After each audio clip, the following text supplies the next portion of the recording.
네, 제가 기도하고 함께 예배 시작했으면 좋겠습니다. 사랑해 주님, 감사합니다. 이렇게 좋은 하루를 허락하여 주시고 또 주의 성전에 나와 함께 예배드리고 또 찬양 드릴 수 있게 해주심에 감사드립니다. 우리 세상 가운데 살다가 주님께 의지하지 못하고 또 주님께 집중하지 못하고 살아갈 때가 너무 많았음을 고백합니다. 이 시간 주님께 집중하고 또 주 앞에 나아오니 우리 가운데 함께하여 주셔서 세상에 줄 수 없는 그 아름다운 열매와 또 기쁨을 맛볼 수 있도록 예배 시간 가운데 함께하여 주옵소서. 살아계신 예수님 이름으로 기도드렸습니다. 아멘. 나름 스타트 중앙교회 오신 여러분들을 진심으로 환영합니다. 우리 옆 사람에게 환영의 박수 보내드릴까요? 환영합니다. 네, 잘 오셨습니다. 잘 오셨습니다. 시간 우리 함께 우리의 의지 되시고 또 우리의 영원한 친구 되신 그 예수님을 함께 기쁨으로 찬송했으면 좋겠습니다.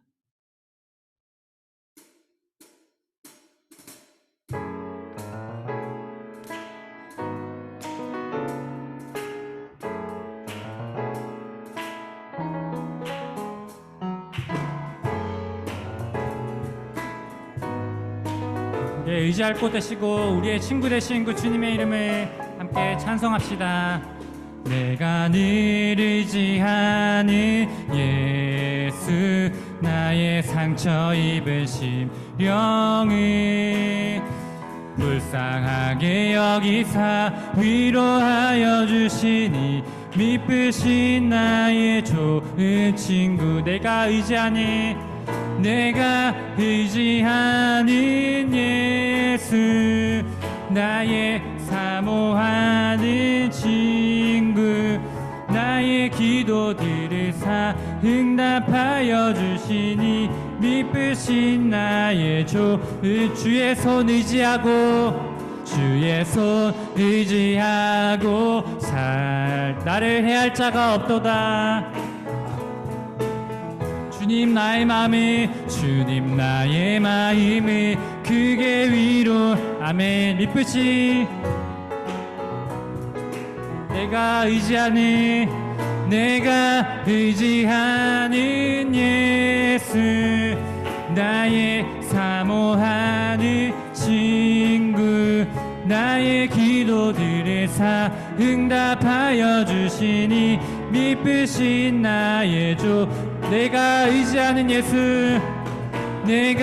의지하는 예수, 나의 사모하는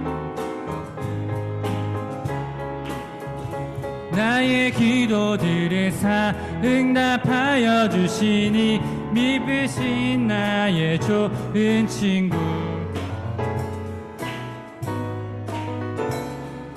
우리 3절로 고백합시다. 내가 요단강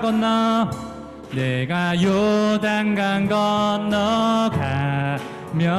마음이 두려워서 떨 때 주가 인도하시니 어찌 두려워하랴.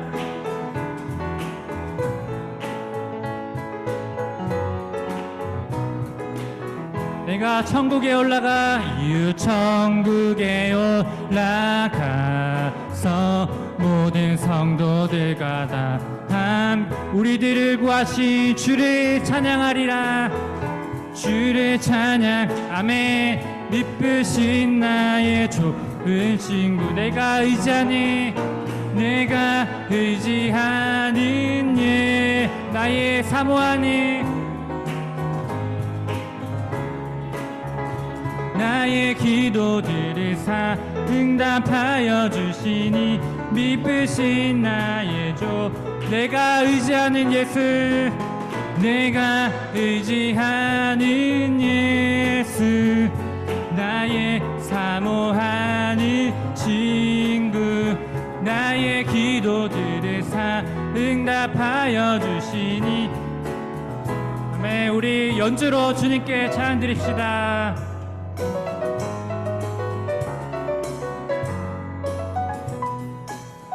이번엔 기타로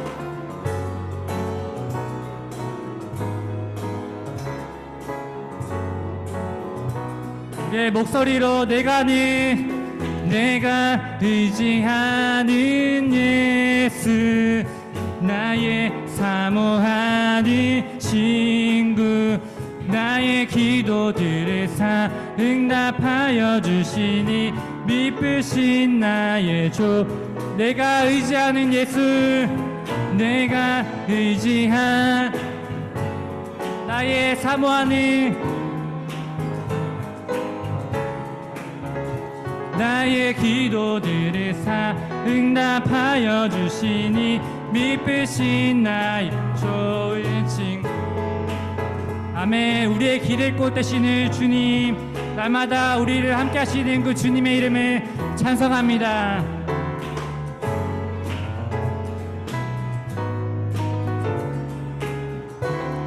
우리의 친구 되시는 그 주님 앞에 감사와 영광의 박수 올려드립시다. 할렐루야. 아멘. 아멘. 다시 한번 찬양 드릴 때 우리의 믿음을 굳건하게 해주시는 그 주님, 우리를 밝은 빛으로 인도해 주시는 주님을 함께 찬양했으면 좋겠습니다.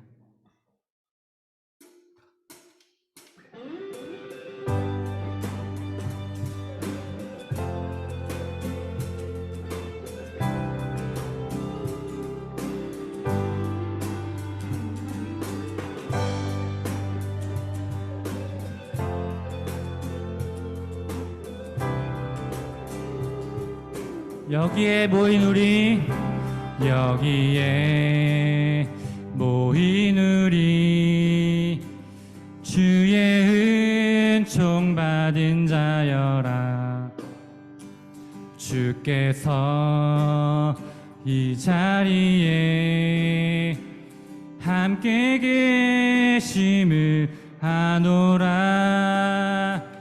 언제나 주님만을 찬양하며 따라가리니 시험을 당할 때도 함께 계심을 믿노라 이 믿음 더욱 굳세라 주가 지켜주신다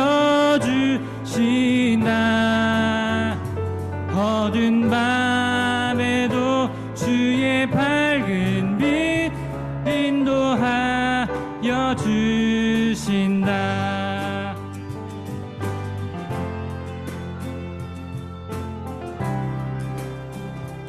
주님이 뜻하시니 주님이 뜻하시니 헤아리기 어렵더라도 언제나 주 뜻 안에 내가 있음을 아멘 사랑과 말씀들이 너를 더욱 새롭게 아멘 때로는 넘어져도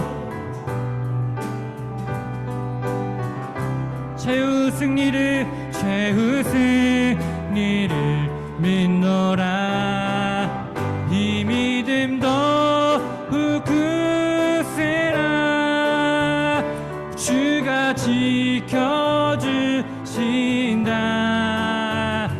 어두운 밤에도 주의 밝은 빛 인도하여 주 이 믿음 더욱 굳세라 이 믿음 더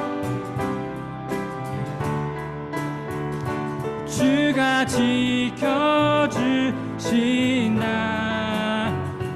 어두운 밤에도 주의 밝은 빛 인도하여 주신다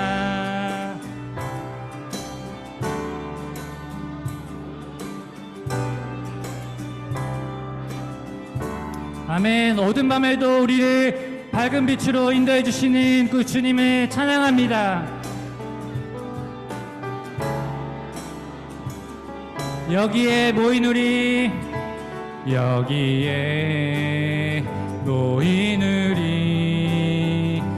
사랑받는 주의 자녀라 주께서 뜻하시니 우리 통해 펼치신다. 통해 펼치신다. 이 믿음 더욱 굳세라. 믿음 더욱 굳세라. 주가 지켜주신다. 어두운 밤에도 주의 밝은 빛 인도하여 주. 이 믿음 더욱 굳세라. 이 믿음 더욱 굳세라.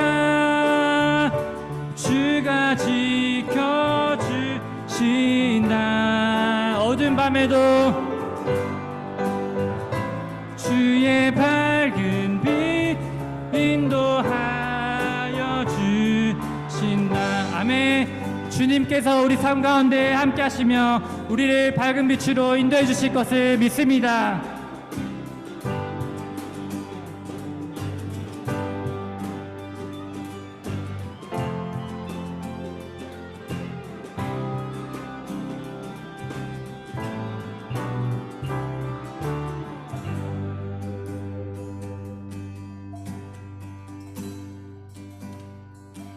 이 믿음 더욱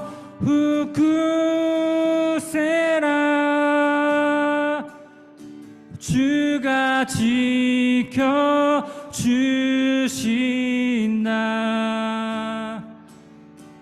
어두운 밤에도 주의 밝은 빛 인도하여 주신다.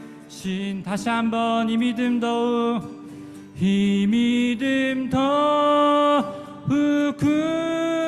굳세라.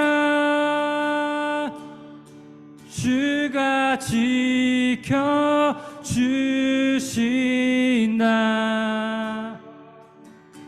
어두운 밤에도 주의 밝은 빛 인도하여 주신다. 아멘. 우리 마지막으로 말씀을 기대하면서 기도했으면 좋겠습니다. 방금 우리가 고백했던 찬양의 가사처럼 어둠 가운데 우리가 걸을지라도 오직 우리를 밝은 빛으로 인도해 주시는 그 주님을 의지하며 나아가겠다고 함께 예배를 준비하며 기도했으면 좋겠습니다. 기도합시다. 주님, 우리가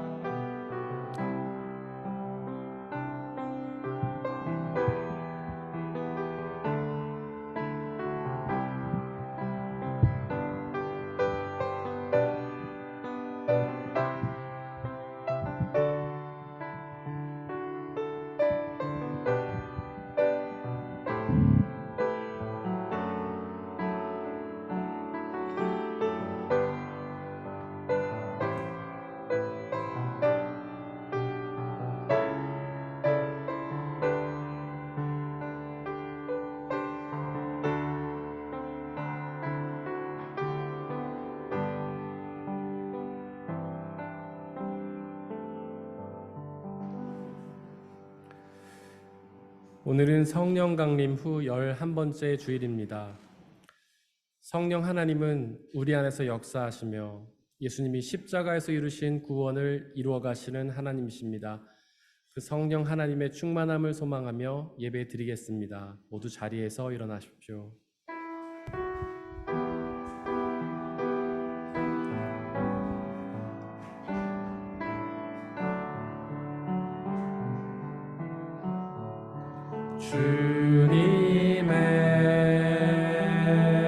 주님의 시간에 그의 뜻이 이루어지길 기다려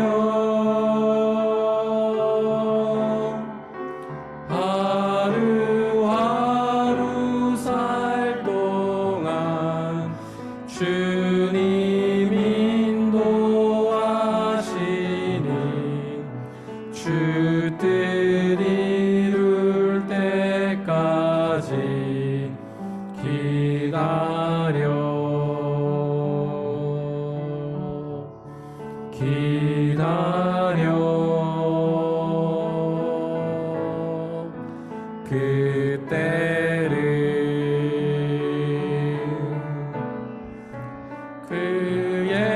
뜻이 이루어지길 기다려 주의 뜻이 이루어질 때 우리들의 모든 것 아름답게 변하리 기다려.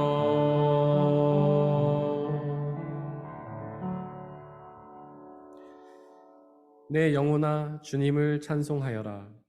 마음을 다하여 그 거룩하신 이름을 찬송하여라. 내 영혼아 주님을 찬송하여라. 주님이 베푸신 모든 은혜를 잊지 말아라. 하나님은 영이시니 예배하는 자가 영과 진리로 예배할지니라. 아멘. 사도신경으로 우리의 신앙을 고백하겠습니다. 나는 전능하신 아버지 하나님, 천지의 창조주를 믿습니다. 나는 그의 유일하신 아들, 우리 주 예수 그리스도를 믿습니다. 그는 성령으로 잉태되어 동정녀 마리아에게서 나시고 본디오 빌라도에게 고난을 받아 십자가에 못 박혀 죽으시고 장사된 지 사흘 만에 죽은 자 가운데서 다시 살아나셨으며 하늘에 오르시어 전능하신 아버지 하나님 우편에 앉아 계시다가 거기로부터 살아있는 자와 죽은 자를 심판하러 오십니다. 나는 성령을 믿으며 거룩한 공교회와 성도의 교제와 죄를 용서받는 것과 몸의 부활과 영생을 믿습니다. 아멘.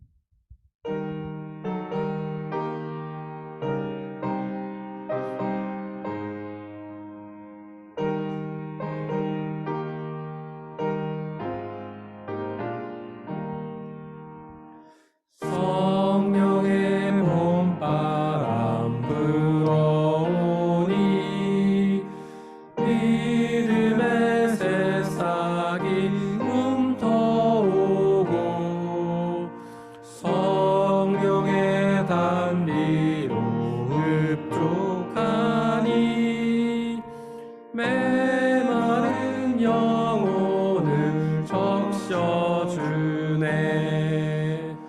술 같은 성령 임하시니 마음의 기쁨 넘쳐나네. 성령의 생수를 마시는 자 갈급한 심령이 해갈되고 성령의 충만함 받은 자는 마음의 평안을 누리겠네.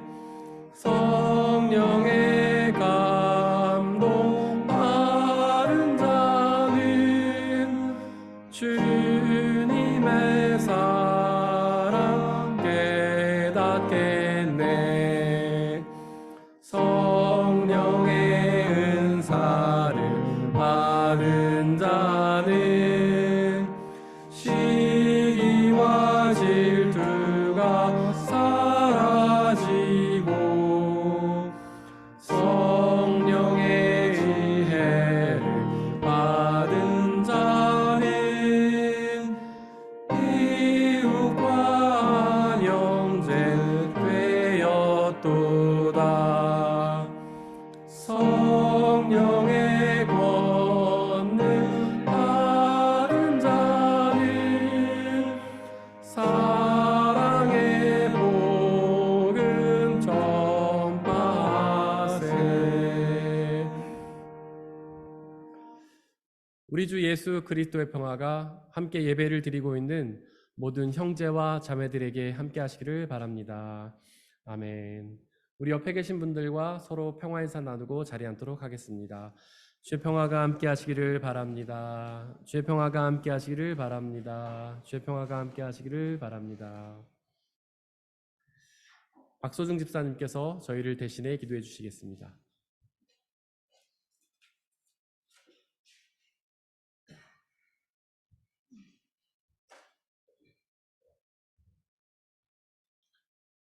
사랑하는 주님, 이 시간 주님 앞에 나와 예배드릴 수 있도록 교회와 또 시간을 허락해 주심에 감사드립니다. 사랑하는 주님, 우린 매 순간 주님을 의지하고 살려고 다짐하지만 세상 가운데 살아갈 때에는 우리의 연약함 때문에 하나님을 의지하지 못하고 어지러운 세상에 끌려다니며 살았음을 이 시간 고백합니다. 우리의 약함을 잘 아시는 주님, 이 시간 주님께 회개하며 나아가오니 우리를 용서하여 주시고 주의 지팡 위와 막대기로 우리를 생명의 길로 인도해 주세요. 사랑하는 주님, 우리는 지금 남을 짓밟고 이기고 넘어서야 무엇을 얻는 그런 세상 가운데 살아가고 있습니다. 이러한 세상 가운데 하나님의 창조의 목적대로 하나님의 인격대로 지으신 우리의 모습을 회복하게 하시고자 예수 그리스도를 보내주시고 그분을 통해 세상의 방식이 아닌 하나님 나라의 방식으로 생각하고 말하고 행동하도록 그 사랑으로 초대해 주심에 감사드립니다. 우리가 이 세상의 방식이 아니라 하나님 나라의 백성답게 살아갈 수 있도록 성령님 인도해 주세요. 사랑하는 주님, 우리 다름슈타트 중앙교회를 위해 기도합니다. 아무것도 없었던 이 다름슈타트 땅 위에 교회를 세워주시고 믿음의 선배들을 통해 이렇게 아름다운 공동체를 이룰 수 있게 해주심에 감사드립니다. 이제 우리가 사랑과 인내와 화평으로 건강하고 아름다운 교회로 자라나 이 다름슈타트 땅 가운데 하나님의 나라를 이루어갈 수 있길 소망합니다. 비록 연약하고 부족한 우리지만 서로 예수님의 사랑으로 함께 손잡고 나아갈 때 그 안에서 세상에 줄 수 없는 아름다운 기쁨과 열매를 맛볼 수 있도록 하나님 인도해 주세요. 사랑하는 주님, 이제 말씀을 듣습니다.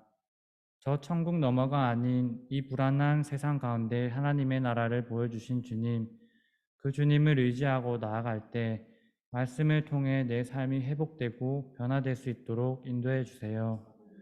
우리와 언제나 함께 하시는 예수 그리스도의 이름으로 기도드렸습니다. 아멘.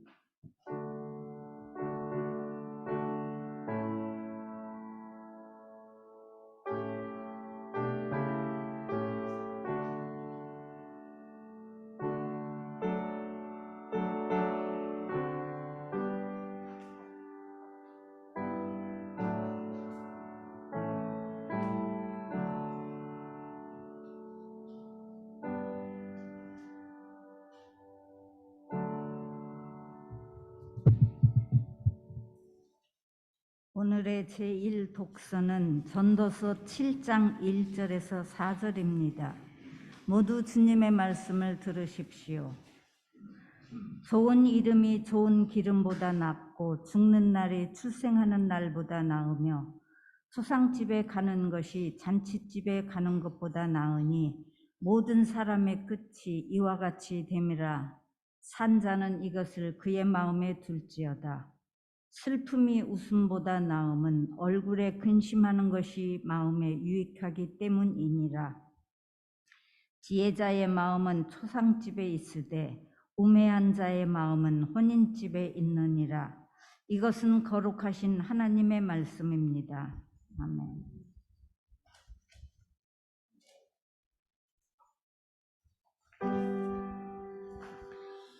아멘.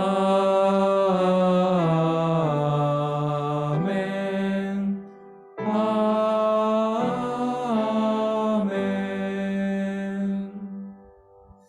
함께 성시교도 가시겠습니다. 여호와여, 내가 주께 피하오니 내가 영원히 수치를 당하게 하지 마소서.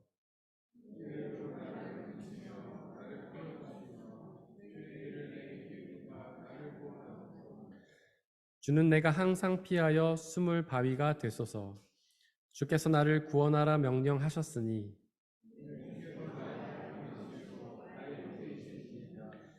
나의 하나님이여, 나를 악인의 손, 곧 불의한 자와 흉악한 자의 장중에서 피하게 하소서.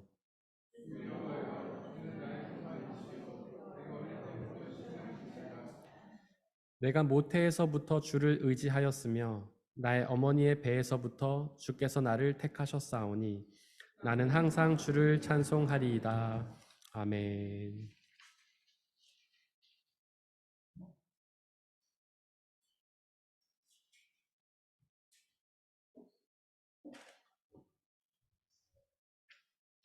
오늘의 제2 독서는 히브리서 12장 18절에서 29절입니다. 모두 주님의 말씀을 들으십시오. 여러분이 나아가서 이른 곳은 신의 산 같은 곳이 아닙니다. 곧 만져볼 수 있고 불이 타오르고 흑암과 침침함이 뒤덮고 폭풍이 일고 나팔이 울리고 무서운 말소리가 들리는 그러한 곳이 아닙니다. 그 말소리를 들은 사람들은 자기들에게 더 말씀하시지 않기를 간청하였습니다. 비록 짐승이라도 그 산에 닿으면 돌로 쳐 죽여야 한다 하신 명령을 그들이 견디어내지 못했기 때문입니다. 그 광경이 얼마나 무서웠던지 모세도 말하기를 나는 두려워서 떨린다 하였습니다. 그러나 여러분이 나아가서 이른 곳은 시온산 곧 살아계신 하나님의 도성인 하늘의 예루살렘입니다. 여러분은 축하 행사에 모인 수많은 천사들과 하늘에 등록된 장자들의 집회와 만민의 심판자이신 하나님과 완전하게 된 의인의 영들과 새 언약의 중재자이신 예수와 그가 뿌리신 피 앞에 나왔습니다. 그 피는 아벨의 피보다 더 훌륭하게 말해줍니다. 여러분은 말씀하시는 분을 거역하지 않도록 조심하십시오. 그 사람이 땅에서 경고하는 사람을 거역하였을 때에 그 벌을 피할 수 없었거든.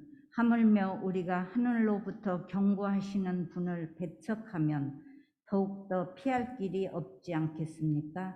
그 때에는 그의 음성이 땅을 뒤흔들었지만 이번에는 그가 약속하시기를 내가 한 번 더 땅뿐만 아니라 하늘까지도 흔들겠다 하셨습니다. 이 한 번 더라는 말은 흔들리는 것들, 곧 피조물들을 없애버리는 것을 뜻합니다. 그렇게 하는 것은 흔들리지 않는 것들이 남아있게 하시려는 것입니다. 그러므로 우리는 흔들리지 않는 나라를 받으니 감사를 드립시다. 그리하여 경건함과 두려움으로 하나님이 기뻐하시도록 그를 섬깁시다. 우리 하나님은 태워 없애는 불이십니다. 이것은 거룩하신 하나님의 말씀입니다. 오늘의 3독서는 누가복음 13장 10절에서 17절입니다. 모두 주님의 말씀을 들으십시오. 예수께서 안식일에 회당에서 가르치고 계셨다. 그런데 거기에 18해 동안이나 병마에 시달리고 있는 여자가 있었는데 그는 허리가 굽어 있어서 몸을 조금도 펼 수 없었다. 예수께서는 이 여자를 보시고 가까이 불러서 말씀하시기를 여자야 너는 병에서 풀려났다 하시고 그 여자에게 손을 얹으셨다. 그러자 그 여자는 곧 허리를 펴고 하나님께 영광을 돌렸다. 그런데 회당장은 예수께서 안식일에 병을 고치신 것에 분개하여 무리에게 말하였다.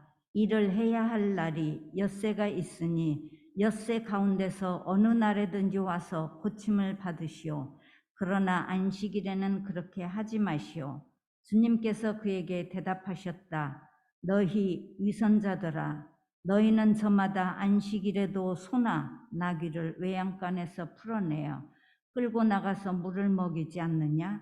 그렇다면 아브라함의 딸인 이 여자가 18해 동안이나 사탄에게 매여 있었으니 안식일에라도 이 매임을 풀어주어야 하지 않겠느냐?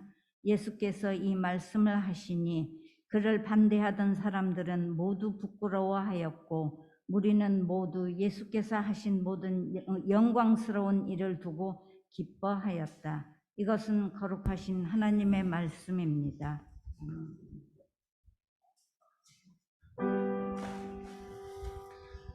아멘. 아멘. 문성수 목사님께서 말씀 전해 주시겠습니다.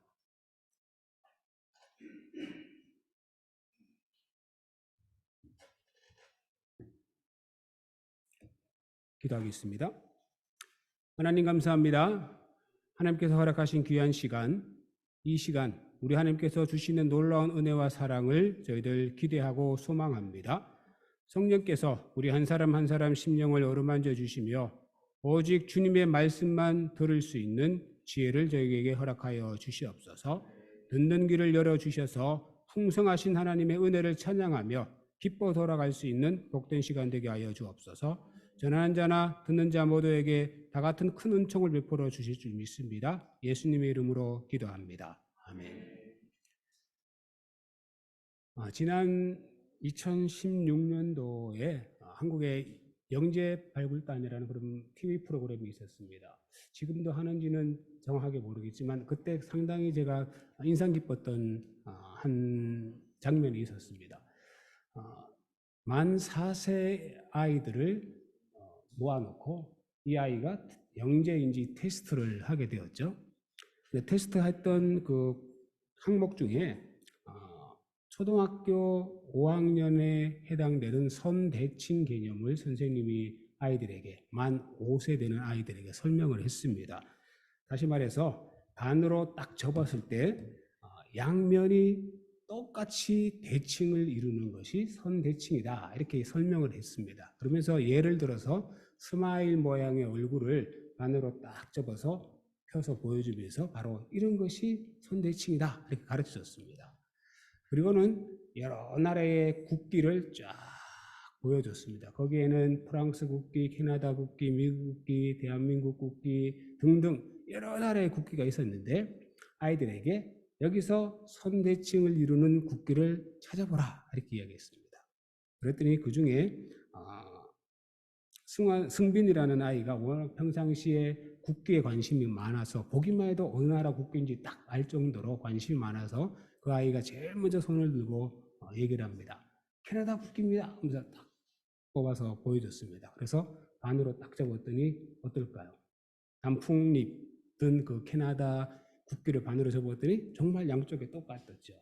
근데 연하라는 여자아이가 손을 딱 들고는 앞에 가서 프랑스 국기를 딱 뽑았습니다. 그랬더니 거기 TV를 보고 있던 모니터를 보고 있던 인도자랑 사회자랑 패널들이 갸웃갸웃거립니다. 얘가 약간 개념을 잘 이해하지 못한 것은 아닌가?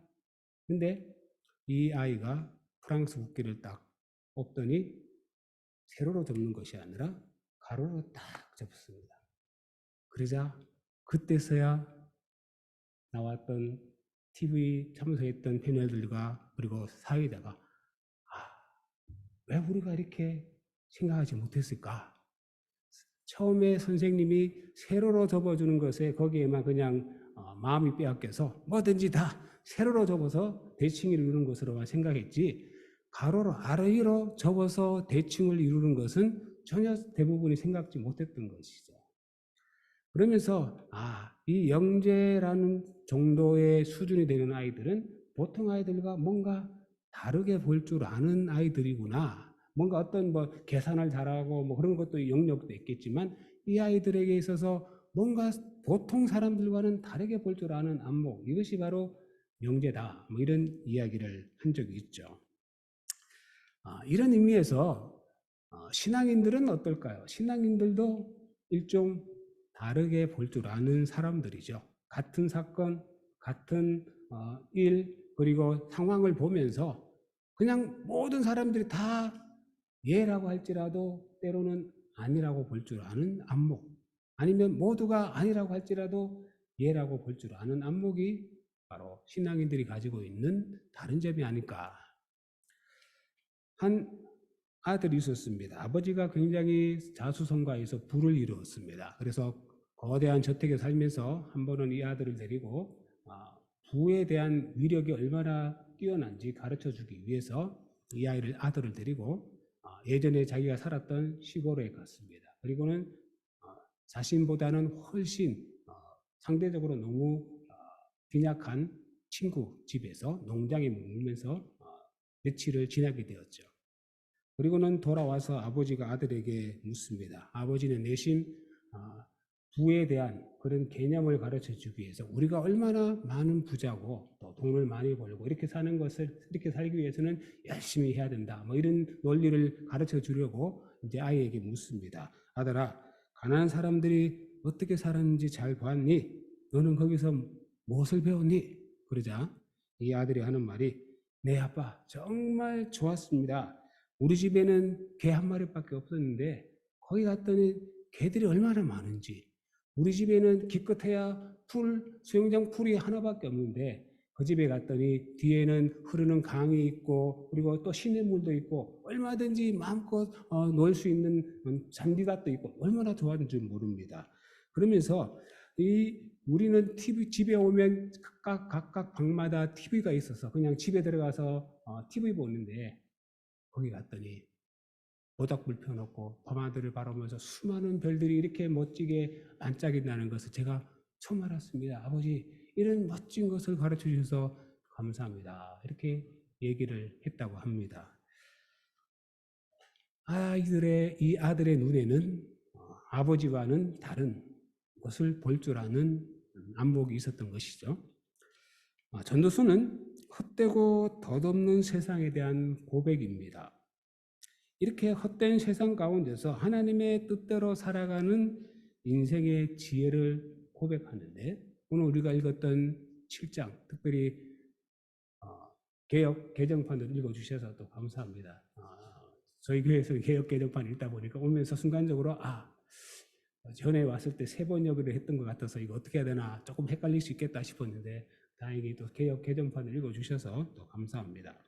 어쨌든 7장에서 반복되는 말이 있다면 무엇이 무엇보다 낫다라는 그런 말입니다.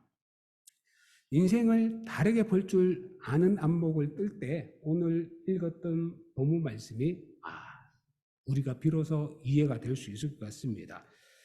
2절에 보면 초상집에 가는 것이 잔치집에 가는 것보다 나으니 모든 사람의 끝이 이와 같이 됨이라 산자는 이것을 그의 마음에 둘지니라. 4절에서도 이런 말을 합니다. 지혜자의 마음은 초상집에 있으되 우매한 자의 마음은 혼인집에 있느니라. 보통 상식적으로는 초상집보다는 잔치집 가는 것이 훨씬 좋죠. 음악이 있고 맛있는 음식도 있고 또 흥겨운 여러 가지 분위기도 어우러지니까 이왕이면 잔치집 가는 것이 훨씬 더 피로도 풀릴 것이고 즐거움도 찾을 수 있고 그리고 행동도 자유롭죠. 그러나 초상집은 분위기도 무겁고 그리고 찾아가기에는 또 예의도 차려야 할 것이고 여러 가지 제약도 많고 더군다나 스트레스도 많은 일주일에 스트레스 많은 환경 속에서 그냥 수상집 갔다가는 오히려 더 마음이 힘든 것은 아닐까 그렇게 생각할 수 있습니다. 그러나 오히려 오늘 본문 속에서는 초상집에 가는 것이 잔치집에 가는 것보다 더 낫다. 초상집에서 얻을 수 있는 지혜가 있다는 것이죠. 잔치의 즐거움이나 기쁨이 잘못된 것이다라는 것은 결코 아닙니다. 우리가 이미 잘 알다시피 웃음, 기쁨 이것은 엔돌핀을 생성시켜준다 그러죠. 그래서 활력을 주기도 하고 그리고 침울했던 사람도 마음도 바꾸어주기도 하고 또 건강을 해주게 하는 것이 바로 이런 요소들이죠. 그러나 삶을 살아가면서 우리가 늘 웃음만을 즐거움만을 추구하며 살아갈 수 없는 것이 인생이라는 것이 우리가 하루 한 해 한 해 살아가면서 알게 모르게 깨닫게 됩니다. 따라서 잔치집보다 초상집에 가는 것이 우리에게 무엇을 얻을 수 있을까?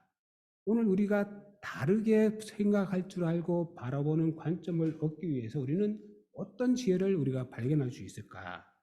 3가지를 말씀드리고자 합니다. 한 가지는 다르게 볼 줄 아는 지혜는 이름에 대한 선한 평가가 삶의 풍요보다 낫다라는 사실을 우리는 발견할 수 있어야 합니다. 명예로움, 명예, 이것이 풍성한 삶의 상징인 기름보다 훨씬 낫다는 것을 우리가 기억하며 살아야 합니다. 오늘 1절 전반부에 보면 좋은 이름이 좋은 기름보다 낫다. 아마 세번역 성경에는 명예가 좋은 값비싼 향유보다 낫다 이렇게 표현되어 있을 겁니다. 여기서 이름이라고 번역된 히브리어는 쉐임이라는 말이고 그리고 기름은 쉐멘이라는 말인데 일종의 이름이 가지고 있는 그 의미가 있죠. 삶이 시작되는 그 순간, 탄생하는 그 순간부터 이제 이름이 주어지기 시작을 합니다. 출발이고 가능성이 이야기 있고 또 이름에 주어지는 그 의미가 어떻게 보면 이 이름답게 살기를 바라는 더 좋은 삶을 살기를 바라는 마음이 있는 것이죠. 가족들이 아이가 태어나면 이름을 지어주고 기뻐하고 또 행복해합니다. 이름을 지을 때 대부분 그 아이의 인생이 정말 행복해지기를 바라는 그런 마음으로 이름을 주죠. 출생 때 부여받은 이 이름이 죽음 앞에서도 죽음 이후에도 그리고 기억되고 존귀하게 되고 그리고 명예롭게 되는 것, 그것이 중요하다는 것을 이야기합니다. 여기서 좋은 기름은 죽음과 관련이 있습니다.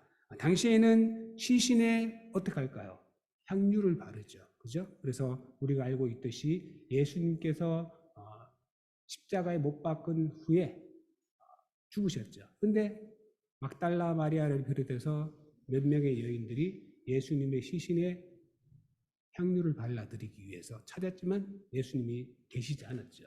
그래서 이 향유라는 것은, 기름이라는 것은 시신이 부패하지 않도록 보호해주고 방지해주고 정결케 하는 말 그대로 초상, 죽음과 관련되어 있는 상징적인 의미입니다. 그리고 동시에 이 향유를 어떤 향유를 쓰는가에 따라서 부유함으로도 대표가 되죠. 그래서 시신에 최고급 향유를 부으면 부을수록 그 집안의 얼마나 대단한 집안인가가 드러나게 됩니다. 풍요로운 삶을 상징하는 것이 바로 좋은 기름인데 이런 좋은 기름보다 그 이름이 아름답고 선하고 존귀하게 되는 그 명예로움이 훨씬 더 낫다고 이야기합니다. 이것이 바로 초상집에서 얻을 수 있는 지혜입니다. 시신에 값비싼 향유를 붓겠죠. 마지막이라는 순간에 가진 더 많은 부를 가진 집안에서는 더 할 겁니다. 그러나 관이 비싸든 수위가 비싸든 아니면 향유가 비싸든 간에 그 사람의 이름이 존귀하게 되지 못한다면 하나같이 와서 앞에서는 안 됐습니다 라고 이야기하지만 돌아서면 이렇게 한다면 그것이 무슨 소용이 있겠냐는 것이죠. 마태복음 26장에 보면 한 여인이 값비싼 향유가 든 옥합을 예수님께 가지고 와서 그 향유 옥합을 깨트리고 아낌없이 그 옥합을 그냥 뚜껑을 열고 따라 들은 것이 아니라 아예 송두리째 깨트려서 다 부어드렸습니다. 이것을 보고 있던 가룟 유다를 비롯한 제자들이 뭐라고 이야기합니까? 왜 낭비하는가? 그것을 팔아서 가난한 자들에게 줄 수 있다면 300데나리온이나 했을 텐데 1년 연봉에 해당되는 그런 귀한 돈을 왜 허비하고 낭비하는가? 이렇게 이야기를 하죠. 그러나 예수님은 뭐라고 이야기하십니까? 가만둬라. 그녀가 나의 장례를 이미 예비했다. 예수님은 이미 이 여인의 향유, 기름 부음을 통해서 비록 뒷날 예수님께서 죽으신 다음 날, 그 다음 날 막달라 마리아를 비롯해서 다인 여인들이 기름 바르기 위해서, 향유를 바르기 위해서 찾아갈 필요가 없었던 것이죠. 그러면서 예수님께서 뭐라고 이야기하십니까? 이 여인의 이야기가 복음이 전파되는 곳마다 전해질 것이다. 공교롭게도 사복음서에서 이름과 상황이 조금씩 다르긴 하지만 이 여인의 이야기가 다 등장하죠. 제자들은, 특히 가룟 유다는 돈, 풍요로움, 그것이 아깝게 생각되고 낭비되어졌지만 이 여인은 기꺼이 주님을 위해서, 그래서 주님의 이름을 위해서, 영광을 위해서 그 모든 것을 드리는 것이 전혀 아깝지 않다고 생각했던 것이죠. 여러분, 참된 지혜는 죽음 너머까지 바라보는 것입니다. 살아있을 때 자신의 이름이만이 아니라 죽음 이후에도 내 이름이 회자되고 명예롭게 될 수 있다면, 그렇다면 우리가 어떻게 살아가야 할 것인가? 단순히 물질의 풍요를 따라서 쫓아가면서 살 것인가? 아니면 주의 나라와 주의 영광을 위해서, 정말 의미 있는 복된 삶을 위해서, 때로는 고달프기도 하고 힘들기도 하고 옳은 일 한다고 전부가 모두 박수치고 따라가는 것은 아니죠. 우리가 진실로 복된 삶을 살기 위해서는 좋은 이름을 남기는 것을 먼저 해야 합니다. 그것은 초상집을 통해서 우리가 얻을 수 있는 교훈이다, 지혜다라고 이야기합니다. 두 번째로 우리가 다르게 볼 수 있는 지혜는 인생의 시작보다 마지막을 더 낮게 여기는 것을 통해서 얻을 수가 있습니다. 1절 후반주에 죽는 날이 출생하는 날보다 낫다. 세상의 상식적으로 출생이 죽음보다 훨씬 낫죠. 이제 막 시작하는 삶이 복된 삶이라고 생각을 합니다. 그래서 모두가 다 출생하면 축하해주고, 그리고 박수 쳐주고, 그리고 다 웃어주죠. 또 아이가 웃을 때마다 다 같이 함께 방긋 웃기도 합니다. 그러나 그것이 전부가 아닙니다. 이 땅에서의 죽음이 우리 생의 끝이 아니라 진정한 지혜는 죽음 너머에 있다고, 죽음 너머에서 시작된다는 것을 알기 때문이죠. 이 땅에서의 삶이 80년, 90년, 조금 더 가면 이제 100년까지 갈까요? 그 삶이 전부인 것으로만 생각한다면 우리는 결코 이 땅에서 죽는 것이, 그리스도 안에서 죽는 것마저도 우리는 비극으로만 생각합니다. 죽음은 결코 우리에게 복이 아니죠. 그러면 죽음에서는 우리가 얻을 수 있는 지혜가 별로 없을 겁니다. 그러나 죽음 이후에 무엇을 볼 수 있는가? 그런 안목을 바라볼 수 있는, 다르게 볼 줄 아는, 보이는 것이 전부라고 세상하면서 아웅다웅하면서 정말 밀림의 정글처럼 정말 치열하게 살아가고 있는 이런 세대 속에서 우리가 무엇을 볼 줄 아는가? 총기도 윌리엄 로우는 이런 말을 했습니다. 매일 잠을 자는 침대가 자신의 무덤이라고 생각하고 상상하며 사람들이 자신을 평가하고 어떤 이야기를 할지를 상상해보라. 죽는 날이 태어나는 날보다 좋다라는 강력한 메시지를 담고 있는 말이 아닐까. 만일에 내가 오늘 이 밤, 이 침대에서 잠을 누워서 마치 죽은 사람처럼 고요히 잠들어서, 육신은 그냥 쭉 그대로 있겠지만 이 상태에서 내가 오늘 이 밤이 마지막이라면 생각한다면 하루의 삶을 돌아보고 하루를 내가 어떻게 살았는지 그것도 달라지겠죠. 그러면 새 아침을 맞는 마음도 달라질 겁니다. 모세는 시편 90편 12절에서 이렇게 고백을 하죠. 우리에게 우리 날 계수함을 가르치사 지혜로운 마음을 얻게 하소서. 우리가 살아가면서 어떻게 보면 태어나는 그 순간부터 우리는 육신의 죽음을 향해서 달려가는 인생이죠. 물론 사람마다 다를 수 있겠지만 태어나는 그 순간, 육신이라는 것은 태어나는 그 순간부터 죽음을 향해 달려갑니다. 그렇기 때문에 얼마 남았을 것인가 깨닫고 살아가는 삶과 그냥 무한정 그냥 영원히 살 수 있는 것처럼 살아가는 그런 철없는 마음과는 분명 삶을 대하는 태도가 다를 수밖에 없을 겁니다. 사람들은 과거를 동경하고 젊음을 그리워하는 경향이 있습니다. 그러면서 늙어가고 나이가 많아지고 그리고 몸이 연약해지는 것에 대해서는 어떻게 보면 죄악시할 만큼 굉장히 터부시하는 경향도 많이 있죠. 그렇다면 우리가 한 해 한 해 살아가는 것, 하루하루 더 하루를 보내는 것, 그것은 참 고역이고 고통일 겁니다. 그렇지만 늙어감을, 나이 먹어감을 오히려 우리가 다르게 볼 줄 안다면, 내가 또 다른 세계로 들어서는 날이 가까이 오고 있음을 내가 맞이할 수 있고 받아들일 수만 있다면, 우리의 삶이 조금 더, 한 해 주름살이 좀 더 늘어나고, 저도 노안이 급격하게 찾아와서 요새는 자꾸 인상을 쓰게 봅니다. 근데 어릴 때부터 워낙 안경을 쓰지 않았으니까 내 눈은 좋다고 생각해서 어딜 가든지 안경을 챙기지 않다 보니까 참 불편합니다. 언뜻 생각하면 참 서글프죠. 우리 아이들이 비교적 젊어서 이제 10학년, 이제 11학년, 이제 9학년 되는데, 근데 내 나이 또를 생각하니까 조금 서글픈 면도 있죠. 그럼에도 불구하고 인생이 단순히 한 해, 두 해 살아가고 나이 먹어가는 것이 그냥 슬프고 힘든 것이다, 이렇게만 생각한다면 우리의 삶에 얼마나 많은 아픔과 그리고 삶에 대한 부정적인 생각들이 많겠습니까?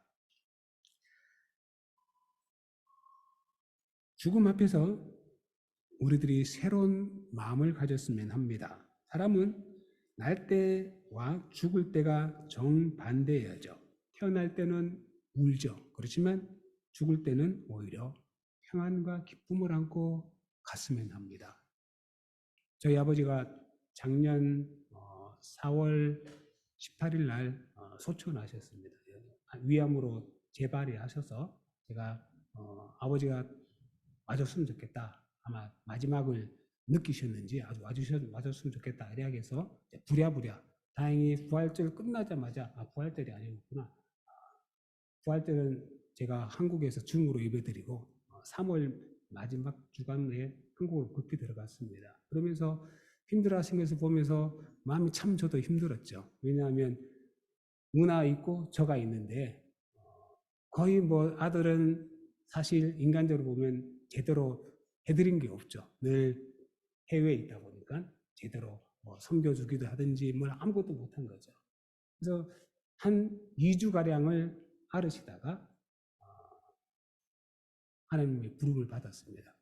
참 다른 분들을 보다는 제가 참 감사했던 게, 많은 분들이 코로나가 심해지면서 한국에서 이제 여러 가지 제약이 많으니까 마지막 운명하시는 장면을 보지 못하고, 임종 장면을 보지 못하고 그냥 뒤늦게 가신 분들이 많았는데, 저 같은 경우는 다행히 임종을 지켜봤죠. 사모하시는 모습을 보면서 이것이 또 나에게 주는 그런 소망이구나, 주님 앞에 가고자 하는 그런 간절한 사모함을 고통 속에서도 바라보시는 것을 보면서 우리에게는 바로 이런 소망이 있구나라는 것을 절실히 깨달았던 그런 생각이 납니다. 죽음이 왜 왔고 죽음의 본질이 무엇이고 예수님이 오신 이유가 무엇인가? 예수님께서 우리를 죽음으로부터 건져주시기 위해서, 죽음 이후에 영원한 세계가 있다는 것을 우리에게 열어주시기 위해서 이 땅에 오셨던 것이죠. 그렇기 때문에 그분께서는 인생의 죽음이 당할 수 있는 모든 종류의 저주와 아픔과 비극과 고통을 다 겪으셨습니다. 육체적인 고통뿐만 아니라 정신적인 모든 고통도 십자가에서 압축적으로 다 경험하신 것이죠. 따라서 죽음이 우리에게 끝이다라고 생각한다면 우리는 사도 바울의 고백대로 정말 불쌍하게 살아가는 존재들입니다. 왜? 죽음 이후의 삶이 있다고 믿기 때문이죠. 그러나 죽음의 삶 이후에 새 삶, 영원한 삶이 있다는 것을 우리가 볼 수 있다면 우리는 이 땅에서의 삶도 달라지겠죠. 그래서 헨리 나우에라는 분은 그런 이야기를 했습니다. 이 땅에서의 7, 80년의 삶은 엄마 자궁에서의 10개월은 이 땅에서 7, 80년을 위한 준비하는 시기라면 이 땅에서 7, 80년의 삶은 영원한 세계를 살기 위한 준비하는 시간이다. 세 번째, 우리는 다르게 볼 줄 아는 지혜를 배우기 위해서 웃음보다 슬픔이 낫다는 것을 우리는 한번 좀 생각해 봐야 합니다. 3절에 보면 슬픔이 웃음보다 나음은 얼굴에 근심하는 것이 마음에 유익하기 때문이니라. 6절에 우매한 자들의 웃음소리는 솥 밑에서 가시나무가 타는 소리 같으니 이것도 어때니라. 세상의 지혜는 슬픔을 피하고 웃음을 추구합니다. 그러나 웃음보다 슬픔이 낫다. 물론 처음에 제가 서두에서 이야기한 것처럼 웃음이 무조건 나쁘다는 것은 아니죠. 근데 슬픔이 좋다라는 사실을 우리는 한 번쯤 생각해 봐야 합니다. 웃음이 활력을 주고 그리고 우리의 삶을 열어주는 그런 기분 좋은 것도 있지만, 그러나 한 가지 우리가 깊이 생각할 때 웃음만을 추구하는 삶, 그 삶이 과연 행복한 삶일까요? 간혹 공허함을 느끼고 공황장애를 느끼는 연예인들이 참 많죠. 왜? 즐거움을 주는 직업이죠.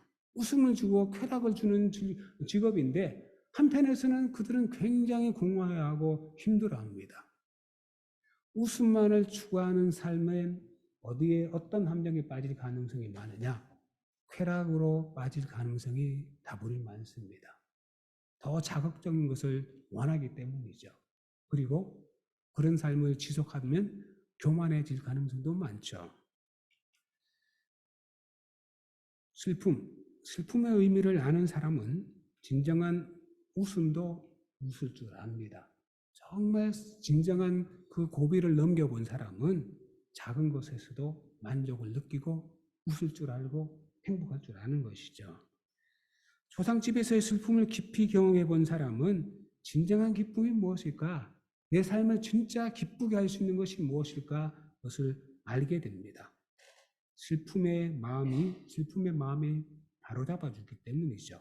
카타르시스라는 것을 우리가 간혹 슬픈 드라마나 영화를 사람들이 보는 이유가 뭘까요? 우리의 찌들어진 그 마음을 잠시나마 그래도 그것을 슬픔을 통해서, 눈물을 통해서 해소되고 씻겨나가는 것을 경험하기 때문이죠. 13절에 보면 이런 말씀이 있습니다. 우리가 읽지는 않았지만 하나님께서 행하시는 일을 보라. 하나님께서 굽게 하신 것을 누가 능히 곧게 하겠느냐. 하나님께서 구부리신 것을 누가 펼 수 있겠느냐, 이렇게 이야기합니다. 한국에서 한때 많은 분들이 이분의 이야기를 듣고 감동을 받았죠. 지금은 한동대학교 사회복지학과 교수로 재임하고 있는데 이지선 씨입니다. 2000년도에 오빠차인 마티진가를 타고 가다가 교통사고를 당했어요. 그때 이화여대에 다니던 학생이었는데, 근데 칠중 추돌을 했는데 유발자가 알코올 음주운전을 한 것이죠. 그러면서 화상을 입으면서 온 전신에 다 화상을 입었습니다. 꽃다운 정말 좋은 그 시기에 얼굴에 화상을 입고 보이지 않는 다른 부분에 입었으면 그래도 나았을 텐데 얼굴에 화상을 입었으니 그녀가 얼마나 고통스러웠겠습니까? 치료 중에 가장 고통스러운 치료가 또 이 화상 치료라고 하는데, 이런 상황 속에서 그녀가 잘 극복을 해내죠. 그러면서 여기저기서 많은 간증을 했습니다. 근데 한 번은 그런 간증 후에 이런 질문을 받았습니다. 혹시 그런 일 없지만 그래도 혹시 하나님이 예전의 얼굴로 돌아갈 수 있게 하신다면 어떡할 겁니까? 그러자 이지선 자매가 아주 단호하게 대답을 합니다. 괜찮습니다. 저는 지금 좋습니다. 하나님께서 구부리신 것을 다시 펴지 않겠습니다. 저는 이 상태에서 감사하며 살아가겠습니다. 예전으로 돌아가지 않을 겁니다. 이 마음으로 살기에 고통을 이길 수가 있었습니다. 여러분, 만약 이분이 예전으로 돌아갔으며 라는 그런 미련, 그런 아쉬움, 그런 마음이 그녀에게 있었다면 그녀가 이 고통스러운 시기를 이길 수 있었을까? 아마 늘 마음이 힘들고 그리고 온전한 사람들의 모습을 보면 마음이 고통스러울 겁니다. 그렇지만 하나님께서 구부려 놓으신 것을 내가 펴지 않겠습니다. 나는 이대로 이 상태에서 그냥 살아가겠습니다. 하나님께서 주신 이유, 내게 주신 은혜가 있기에 내가 이 상태에서도 받아들이고 이 삶 속에서도 내가 여전히 할 수 있는 일이 있기에 내가 이대로 가겠습니다. 전혀 나는 예전으로 돌아가고 싶지 않습니다. 여러분, 하나님께서 가장 심하게 구부리신 사건이 뭘까요? 그것은 십자가라고 생각합니다. 예수님은 십자가에서 십자가에 지시기 전까지 무려 6차례나 재판이 이루어졌는데 모든 증거가 다 조작되고 하나같이 다 제대로 된 증언도 없었죠. 그러나 모든 판결도 다 하나님께서 구부리셨습니다. 십자가를 억지로 지시게 하신 것이죠. 불의한 죽음에 넘겨지신 주님께서는 구부려진 십자가를 통해서 마침내 하나님의 뜻을 이루셨고, 그리고 십자가가 참된 지혜요 능력임을 몸소 보여주셨습니다. 우리가 구부려진 십자가의 슬픔을 깨달을 때 예수 그리스도를 내어주신 하나님의 그 슬픔을 우리가 혹시라도 마음에 되새겨 볼 때 구원의 의미, 그리고 그분이 내가 믿고 섬기는 것, 그것이 우리에게 달라지죠. 십자가의 슬픔을 외면하고 그저 그냥 내 마음이 위로받고 웃음을 찾고 거기에만 몰두하면 금세 공허해집니다. 오늘 우리들의 삶 속에서 초상집에 가는 것이 잔치집에 가는 것보다 나은 이유, 우리가 늘 슬픔만 쫓아서 살아가라는 말은 아니죠. 그러나 문득 내 삶 속에 갑자기 하나님께서 구부러 놓으신 것이 있다면 내가 억지로 그것을 펴기 위해서 외면하거나 아니면 회피하거나 아니면 뭔가 해결해 보겠다고 인간적으로 하다가 오히려 내 삶을 더 낙심하게 만들지는 않을까, 우리 한 번쯤 스스로 생각해 봤으면 합니다. 사랑하는 성도 여러분, 우리의 삶이 올 한 해도 벌써 2022년도 이제 얼마 남지 않았죠. 8월 달도 이제 한 주밖에 남지 않고 9, 10, 11, 12, 4개월 더 남았습니다. 사실 뉴스를 볼 때마다 요즘은 좋은 소식이 거의 없는 듯합니다. 기후 재난부터 시작해서 전쟁 소식, 그리고 여전히 코로나 때문에 불안한 이야기들, 그리고 딸려 이어질 여파가 어느까지 이어질지 사실 아무도 잘 알지는 못하죠. 그럼에도 불구하고 이런 슬픔과 아픔과 그리고 고난이 내 인생에 찾아왔다면 이것을 회피하기보다 이 가운데 하나님께서 주시는 삶의 지혜, 다르게 볼 줄 아는 지혜를 우리가 가졌으면 합니다. 신앙 공동체는 이상을 향해서 나가는 공동체죠. 다른 사람들이 보기에는 참 이해할 수 없는 공동체죠. 시간 들여 물질 들여가면서 왜 모여서 이렇게 합니까? 단순히 그냥 내 기분과 내 삶에 뭔가 평안을 찾고 스트레스를 풀려면 돈 있으면 얼마든지 다른 것들이 많이 있죠. 그죠? 현대사회가 물질적으로 더 풍요해지면서 그것을 해소할 기는 더 많습니다. 그러나 왜 신앙 공동체가 중요하냐? 우리는 이상을 꿈꾸는 공동체죠. 단순히 교제 나누고 그리고 함께 마음을 위로하는 것을 뛰어넘어서 하나님 나라를 위해서 우리가 이상을 향해서 나가는 것입니다. 그렇기에 다르게 볼 수 있어야 합니다. 삶을 살아가면서 다르게 볼 수 있어야 되죠. 그것이 바로 우리의 삶을 새롭게 할 것이고 저와 여러분의 마음을 이렇게 세울 수 있을 뿐만 아니라 인생을 정말 지혜롭게 사는 비결이 될 줄로 믿습니다. 이런 은혜가 저와 여러분에게 있기를 주 이름으로 축원합니다. 기도하겠습니다. 하나님 감사합니다. 다르게 볼 줄 아는 지혜를 갖기를 원합니다. 이 땅에 살아가면서 나도 모르게 길들여지지는 않은지요. 똑같이 생각하고 똑같이 원망하고 불평하며 아웅다며 살아가는 이 삶이 전부가 아닐진데 주님께서 슬픔 너머에 죽음 너머에 새로운 삶이 있음을 저희들로 하여금 깨닫게 해주시고 이것을 십자가를 통해서 부활을 통해서 증명하고 우리에게 보여주신 예수 그리스도를 온전히 믿고 섬김으로 말미암아 우리들도 그런 소망을 품고 하루하루 살아갈 수 있는 복된 삶, 지혜로운 삶을 살게 하여 주시옵소서. 예수님의 이름으로 기도합니다. 아멘.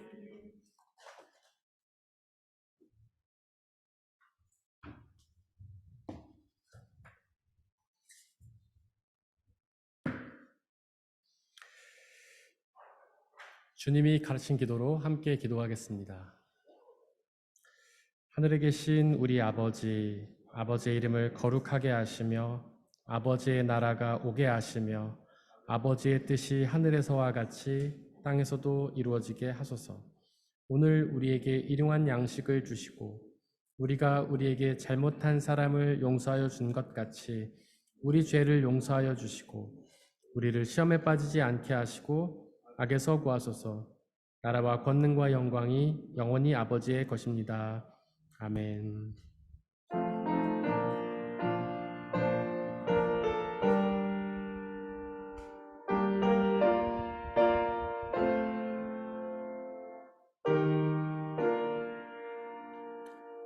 나의 하나님 받으소서. 주께 드리는 이 예물을 소리 높여 감사로 주께 드리네. 아멘.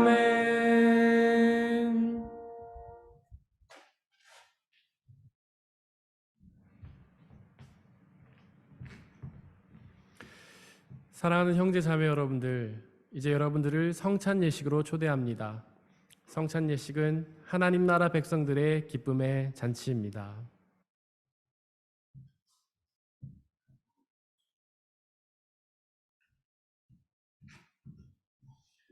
우리 주 예수 그리스도께서 잡히시던 날 밤에 제자들을 모으시고는 떡을 떼사 하늘을 우러러 축사하시고 나눠주시며 말씀하시기를 받아 먹으라. 이것은 너희에게 주는 내 몸이니라. 이것을 행하여 나를 기억하라.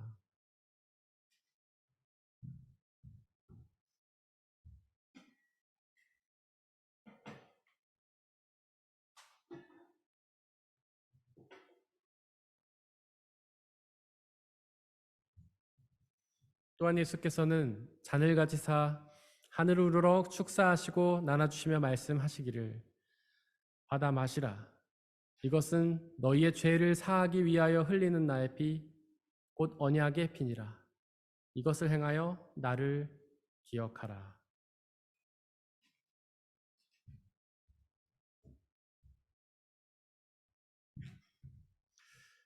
우리 아버지 되신 하나님, 이 시간 간절히 기도하오니 당신의 영이신 성령 하나님을 이 떡과 포도주에 보내주시사 우리가 이것을 먹고 마실 때마다 주께서 살아계셔서 우리와 함께 계심을 기억하고 믿게 하여 주옵소서. 또한 이 한 떡과 포도주를 나눠 먹을 때마다 이것을 나눠 먹는 모든 사람들이 주님 안에 한 형제요 자매임을 기억하고 믿게 하여 주옵소서. 또한 주님이 다시 오시는 그날까지 이것을 행하며 그날에 있을 하나님의 나라와 영원한 생명을 소망하게 하여 주옵소서. 우리 주님께서는 이 시간 저와 여러분들을 주님의 식탁으로 초대하십니다. 모두 함께 주님의 몸과 피를 먹고 마시도록 하겠습니다. 성찬에 참여하기를 원하시는 분들은 자리에서 일어나 주시기를 바랍니다.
이 시간 함께 중보의 기도를 드리도록 하겠습니다. 오늘 특별히 저희에게 귀한 말씀을 전해주신 문성수 목사님과 그분의 가정, 그리고 그분이 목회하시는 하이델베르크 감리교회를 중보하며 기도하기를 원합니다. 목사님의 가정과 사역 가운데 하나님의 사랑과 은혜가 가득 넘쳐나서 그들의 가정과 사역을 통해 하나님의 복음이 온전히 선포되며 그들의 가정과 사역을 통해 주님을 믿는 사람들의 숫자가 더욱 많아지며 주님의 기쁨과 감사가 넘쳐나는 귀한 가정과 사역이 되게 해달라고 이 시간에 중보의 기도를 드리겠습니다. 함께 기도하겠습니다. 사랑의 하나님, 우리 문성수 목사님을 축복하며 기도합니다. 하나님의 그의 가정과 사역을 축복하여 주시기를 간절히 소망합니다. 하나님 그들과 함께하여 주시고 당신의 놀라운 사랑이 그 가정과 사역에 흘러넘치게 하시고 그들의 가정과 사역을 통해 주님의 복음과 주님의 은혜가 주위 사람들 흘러넘쳐나는 귀한 역사가 있도록 은혜 내려주옵소서. 늘 건강으로 함께하여 주시고 기쁨과 감사로 함께하여 주시고 그들의 삶이 하나님의 것들을 나누고 전하기에 부족함이 없는 간절히 가득한 삶으로 하나님 역사하여 주옵소서. 성령 하나님 당신의 놀라운 은혜를 그들에게 맡겨주시기를 소망합니다. 그들이 복음을 전할 때마다 수많은 영혼들이 주님께로 돌아오는 놀라운 역사 있게 하여 주시옵소서. 늘 하나님의 축복이 가득한 가정, 사람의 사랑이 가득한 가정이 되게 하여 주옵소서. 하이델베르크 감리교회가 하나님의 복음의 말씀이 넘쳐나며 믿는 사람들이 더욱 주님 은혜 안에서 기쁨 누리는 복된 가정과 교회가 되게 아버지 하나님 역사해 주옵소서. 그들 가운데 성령 하나님들 동행하여 주시기를 소망합니다.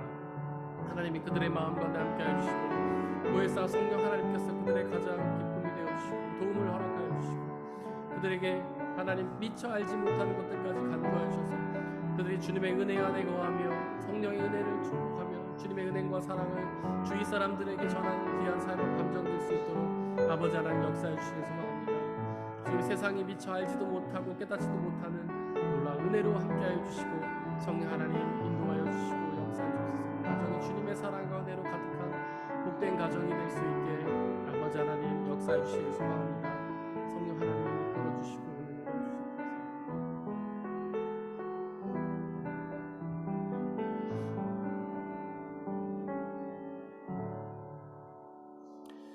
사랑의 하나님, 오늘 우리 귀한 공동체에 귀한 말씀을 전해주신 문성수 목사님을 축복하며 기도합니다. 하나님께서 그를 사역자로 부르셨음을 고백하오니 하나님이 부르셨사오니 놀라운 은혜와 축복으로 함께해 주시고 하나님의 지혜를 통해 주님의 말씀을 선포하는 사명을 감당할 수 있도록 역사하여 주옵소서. 그의 사역과 가정을 축복하여 주시고 그의 사역과 가정을 통해 주님의 복음이 온전히 주위에 흘러 넘쳐지게 하여 주시고 그 가족과 사역을 통해 주님이 믿는 사람들의 숫자가 더욱 많아지는 놀라운 역사가 있도록 은혜 내려 주시옵소서. 이 시간 드려진 물질을 위해 기도합니다. 하나님께서 우리에게 주신 모든 은혜로 우리가 기쁨과 감사로 살아가고 있음을 고백하며 주님이 주신 물질의 일부를 다시 주님께 되돌려드리는 귀한 손길들을 축복하여 주시고 그 삶을 통해 하나님의 적절하고 귀한 은혜들을 누리는 복된 삶으로 역사하여 주옵소서. 이 물질이 오직 하나님 나라와 영광만을 위해 쓰이게 하여 주시고 이 물질이 써지는 곳곳마다 하나님의 나라가 확장되고 믿는 사람들의 숫자가 더욱 많아지는 놀라운 역사 허락하여 주옵소서. 우리에게 언제나 항상 가장 좋은 것들로 필요한 만큼 채워주시는 주님께 감사드리며 우리 주 예수 그리스도의 이름으로 기도드렸습니다. 아멘.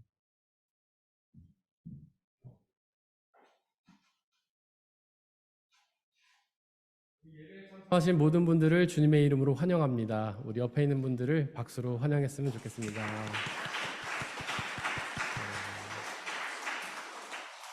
그리고 우리 교회 공동체에 귀한 말씀을 전해주신 우리 문성수 목사님께 다시 한번 감사드립니다.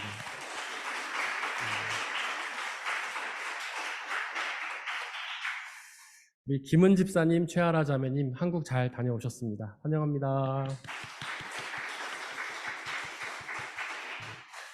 그리고 이제 저희 교회 공동체에 아주 오늘 귀한 분들이 방문을 해주셨습니다. 우리 이보림 권사님과 그의 어머님 그리고 따님이 방문해 주셨는데 일단 환영의 박수를 드리고 소개를 한번 드리도록 하겠습니다. 우리 권사님은 몇 년 전에 이제 저희 교회 공동체에 방문을 해주셨고 그 뒤로 계속 저하고 믿음의 교제를 나누고 계셨습니다. 그리고 여러분들이 기억하시겠지만 우리가 코로나 기간 동안에 권사님께서 저희 함께 식사를 하라고 이렇게 헌금을 보내주신 적이 있었어요. 근데 저희가 코로나라서 식사를 같이 못하고 대신 그 상품권을 사서 여러분들 나눠드린 적이 있었잖아요. 그 귀한 나눔을 해주신 분이 우리 권사님이십니다. 그래서 또 한 번 박수를 드릴까요? 네, 그 권사님은 짤츠부르크에서 공부를 하셨는데 그 짧은 아주 독일의 방문 기간인데 그 시간을 쪼개서 저희 그 공동체에 방문해 주셨고 이렇게 또 얼굴을 뵙고 교제를 나눌 수 있어서 너무나 감사한 것 같습니다. 박수는 많이 쳤으니까 이번엔 생략하도록 하고요. 네, 광고 말씀을 전해드리도록 하겠습니다. 저희가 오늘은 2시에 예배를 드렸지만 다음 주부터는 오후 1시에 예배를 드립니다. 그리고 예배 후에는 상반기 재직회가 있습니다. 저희가 상반기를 돌아보고 하반기를 계획하는 정기 재직회가 있는데 많은 분들 기도해 주시고 참여해 주시기를 바라고요. 계속해서 양육반들이 진행이 되고 있습니다. 여러분들 중보해 주시기를 바랍니다.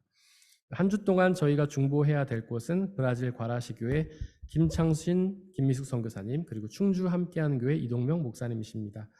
우리 다 함께 일어나셔서 186장 4절 찬양하겠습니다.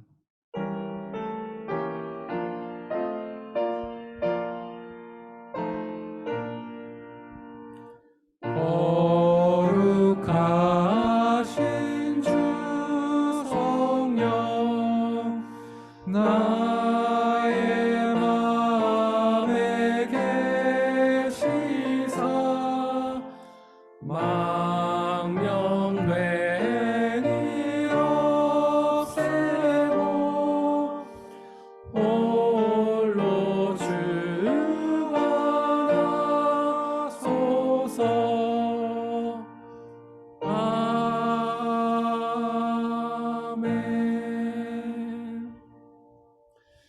사랑하는 형제 자매 여러분들, 하나님께 예배를 드렸으니 이제 세상으로 나아가십시오. 바로 그곳에서 하나님이 주시는 세상을 다르게 보는 지혜를 가지고 하나님의 판단으로 세상을 살아가시길 바랍니다. 비록 우리의 삶이 쉽지는 않겠지만 우리와 항상 함께 하시는 성령님을 의지하고 그분이 주시는 평안함과 자유함에 거하시기를 바랍니다. 우리 문성수 목사님께서 축도해 주시겠습니다.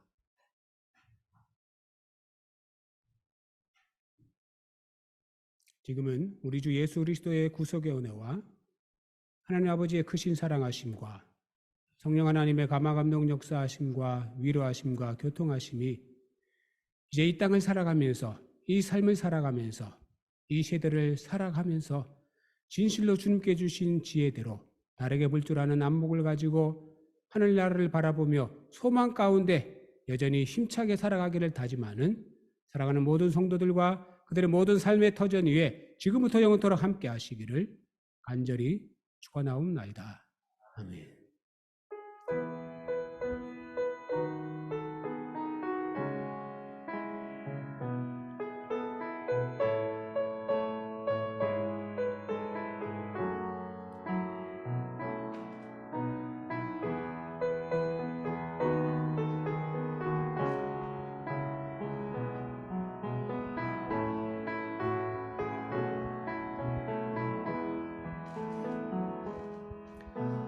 선한 힘에 고요히 감싸여